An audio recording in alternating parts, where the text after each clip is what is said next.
Hey church, yesterday we took a look at Genesis 12, the call of Abram, and we talked about his obedience, his faithfulness, and worship to God, even in the unknown. And a significant part of understanding how incredible God's work and Abraham's obedience in this story is to understand where Abraham comes from. I brushed on this yesterday in the sermon, but we're going to take a closer look right now. So if you happen to be well-versed in Old Testament, ancient Near Eastern cults and paganism, you may already be familiar with what I'm going to talk about these next couple minutes. But if not, I'm going to nerd out, and I'm glad that you're tuning in here with me.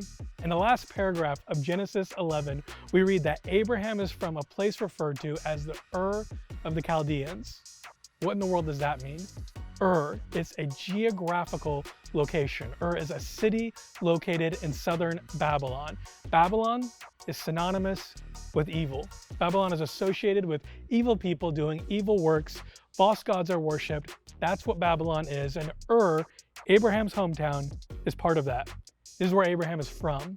The Chaldeans, they were a people group that made up the city of Ur. The Chaldeans, they were an evil cult. Actually, throughout the Old Testament, the words Chaldeans and Babylonians are used interchangeably. Some characteristics of the Chaldeans: they were upper class, they were highly educated, intelligent, aggressive, hostile, and warlike.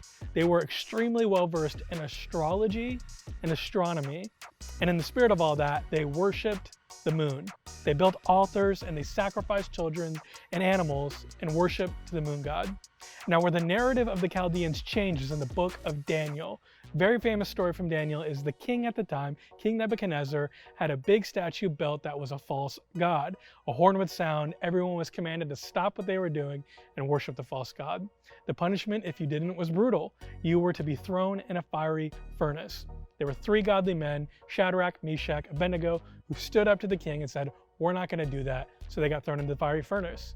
Now, the influence of the king Nebuchadnezzar to do all of this was the influence of the Chaldeans.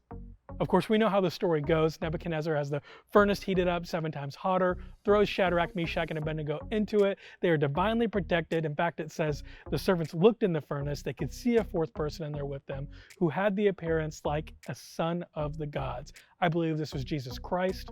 They come out of the furnace totally fine, give all the praise, honor, and glory to God. Nebuchadnezzar is amazed and commands now that everyone should worship the one true Most High God. And this is the turning point for the Chaldeans.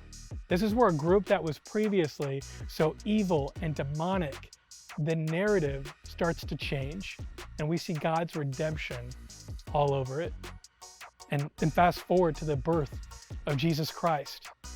How on earth is it that a group of wise men could follow a star that would lead them to the birth of Jesus Christ and be the first ones to worship him through gifts of frankincense, gold, and myrrh? The wise men were Chaldeans. Remember, Chaldeans, they were well-versed in astronomy and astrology, and they used that knowledge as a map to find Christ. Previously, that knowledge was used to worship the moon god, but now God is using it for the worship and the glory of Jesus Christ. And the point here, what the world and the enemy meant for evil, God can and will use for good. We don't always know when or how, but God is the same yesterday, today, and forever. I don't know about you, but I will put my faith in that every time.